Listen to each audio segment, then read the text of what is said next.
HCU భూముల వివాదం మలుపులు తిరుగుతోంది. గచ్చిబౌలి భూముల వివాదంపై తెలంగాణ ప్రభుత్వం 20 ఏళ్ల క్రితం నాటి 2 కీలక డాక్యుమెంట్లను విడుదల చేసింది. ఈ డాక్యుమెంట్ల ప్రకారం 2004 ఫిబ్రవరి 3వ తేదీన 534.28 ఎకరాల భూమిని హెచ్సియు ప్రభుత్వానికి అప్పగించింది. అదే రోజు గోపన్నపల్లిలో 397.16 ఎకరాల స్థలాన్ని ప్రభుత్వం హెచ్సియుకు కేటాయించింది. ఈ డాక్యుమెంట్లపై ఆనాటి హెచ్సియు రిజిస్ట్రార్ శేర్లింగంపల్లి రెవెన్యూ అధికారులు సంతకాలు చేశారు. మరోవైపు 400 ఎకరాల భూమి విషయంలో టీజీఐఏసీ హెచ్సియు మధ్య వివాదం నెలకొంది. ఈ భూమి ప్రభుత్వానిదేనని టీజీఐఏసీ ప్రకటించగా దీనిని హెచ్సియు ఖండించింది. ఈ మేరకు హెచ్సియు రిజిస్ట్రార్ ఓ ప్రకటన విడుదల చేశారు. 2024 జులైలో అక్కడ ఎలాంటి సర్వే నిర్వహించలేదని, ఇప్పటి వరకు భూమి ఎలా ఉందన్న దానిపై ప్రాథమిక పరిశీలన మాత్రమే చేశానన్నారు.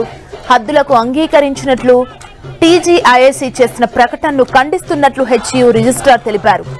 హైదరాబాద్ సెంట్రల్ యూనివర్సిటీ భూములపై ఇప్పటికే ప్రభుత్వం క్లారిటీ ఇచ్చింది.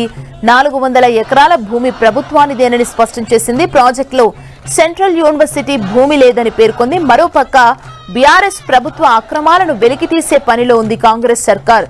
హెచ్సియుకు ఆనుకొని ఉన్న టీఎన్జీఓ భూమిలో బీఆర్ఎస్ నేతకు 15 ఎకరాల భూమిని కేటాయించినట్లు తెలుస్తుంది. టీఎన్జీఓ భూముల్లో బీఆర్ఎస్ నేత ప్రముఖులకు అక్రమ పద్ధతిలో స్థలాలు కేటాయించారని సమాచారం. టీఎన్జీఓ ల్యాండ్ కేటాయింపుల్లో 100 కోట్ల అవినీతి జరిగినట్లు గతంలో ఆరోపణలు వచ్చాయి. ఈ ఆరోపణలపై విజిలెన్స్ రిపోర్ట్ ని అప్పటి బీఆర్ఎస్ సర్కార్ దాచిపెట్టినట్లు వార్తలు వినిపించాయి.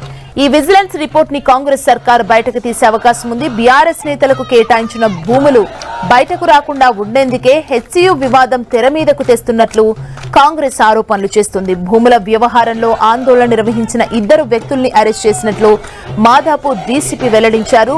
టీజీఐసీకి చెందిన 400 ఎకరాల భూమిని చదును చేసేందుకు అధికారులు వచ్చిన సమయంలో హెచ్సియుకి చెందిన కొందరు వచ్చి ఆందోళనకు దిగారని ఆయన తెలిపారు. మొత్తం 53 మందిని అదుపులోకి తీసుకుని సొంత పూచీకత్తుపై విడుదల చేసినట్లు చెప్పారు. హెచ్సియుకు సంబంధం లేని 2 అరెస్ట్ చేశామని తెలిపారు. హెచ్సియు అంశంపై ప్రతిపక్షాలు కూడా ధీటుగా స్పందిస్తున్నాయి. బీజేపీ, బీఆర్ఎస్ హెచ్సియు భూముల అంశాన్ని సీరియస్ గా తీసుకున్నాయి. బీజేపీ నేతలు ఇవాళ హెచ్సియు భూముల పరిశీలనకు వెళ్లనున్నారు. వేలం ప్రక్రియ ఆపాలని విద్యార్థులు ఆందోళన కొనసాగిస్తున్నారు. వారికి మద్దతుగా నిలుస్తామంటున్నారు బీజేపీ నేతలు.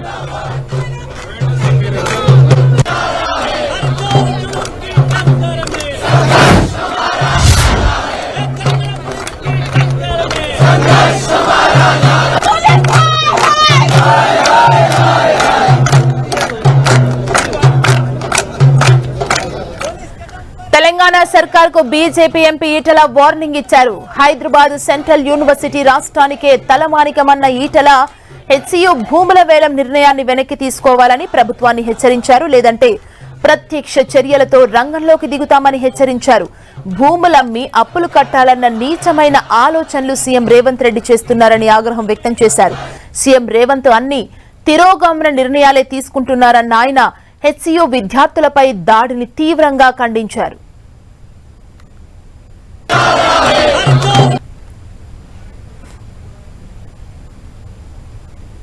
భూములను కూడా తెగనమ్ముకోవడం అనేటువంటిది ఇది ఏ సమాజం కూడా హర్షించదు. మరి రేవంత్ రెడ్డి గారు ఎందుకు ఇలాంటి ఆలోచన చేస్తున్నారో అర్థం కావట్లేదు. కానీ 15 నెలల కాలం నుంచి చూస్తున్నాం. ప్రతి నిర్ణయం ప్రజా కంటకమైన, ప్రజా వ్యతిరేకమైన ఆలోచన తప్ప, తిరోగమనపు చర్యలు తప్ప ఏ ఒక్కటి కూడా ప్రోగ్రెసివ్ ఆలోచన లేదు. నేను ఒకటే, నిన్న విశ్వవిద్యాలయపు విద్యార్థుల మీద జరిగిన దాడిని తీవ్రంగా ఖండిస్తున్నాం. ఇవాళ విద్యార్థులు కేవలం విద్యార్థులుగా ఉండరు. తప్పకుండా మేమందరం కూడా రేపు వారికి సంఘీభావం చెప్పడమే కాకుండా అవసరమైతే ప్రత్యక్ష చర్యకు పూనుకుంటామని చెప్పి ప్రభుత్వాన్ని హెచ్చరిస్తా ఉన్నాం. హెచ్సియు విద్యార్థులపై దాడిని ఖండించారు కేంద్ర మంత్రి బండి సంజయ్. రాత్రికి రాత్రే జేసీబీలతో వెళ్లి అక్కడ చెట్లను తొలగించారని ఆరోపణలు చేశారు. దాన్ని అడ్డుకున్న విద్యార్థులపై దాడులు చేయడం సిగ్గుచేటన్నారు. హెచ్సియు భూములు అమ్మకపోతే ప్రభుత్వానికి నెల గడిచేలా లేదని కేంద్ర మంత్రి బండి సంజయ్ ఆగ్రహం వ్యక్తం చేశారు.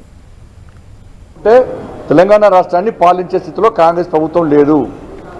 ఈ నెల గడవాలంటే హెచ్సియు భూములు అమ్మాలి, 1000 కోట్లు సంపాదించాలి, 50,000 కోట్ల సంపాదించుకోవాలి. ఈ నెల 40 రోజులు తెలంగాణ రాష్ట్రాన్ని పాలించాలి, నెక్స్ట్ మళ్ళీ ఇంకో భూములు అమ్మాలి. అంటే రాబోయే తరాలకు ఒక గజం జాగ కూడా ఉంచే పరిస్థితిలో కాంగ్రెస్ పార్టీ ప్రభుత్వం లేదు. గజం జాగ ఉండేది రాబోయే తరాలకు, అన్నం వేస్తారు. ఇక అంటే ఏబీవీపీ కార్యకర్తలను అడ్డుకుంటే ఆందోళన చేస్తే రాత్రి ఎత్తుకపోయారు, పోలీస్ స్టేషన్ లోపల కొట్టారు. ఏబీవీపీ కార్యకర్తలు 3 పోలీస్ స్టేషన్ లోపల కొట్టారు. ఒక కార్యకర్తను రాత్రి కూడా వదిలిపెట్టలే, అర్ధరాత్రి కొంతమంది వదిలిపెట్టారు, ఇంకో 2-3 కార్యకర్తలు రాత్రి కూడా వదిలిపెట్టలే. ఇంత ఘోరమైన అరాచకమా? బీఆర్ఎస్ పార్టీ కంటే ఎక్కువ అరాచకం కాంగ్రెస్ పార్టీలో.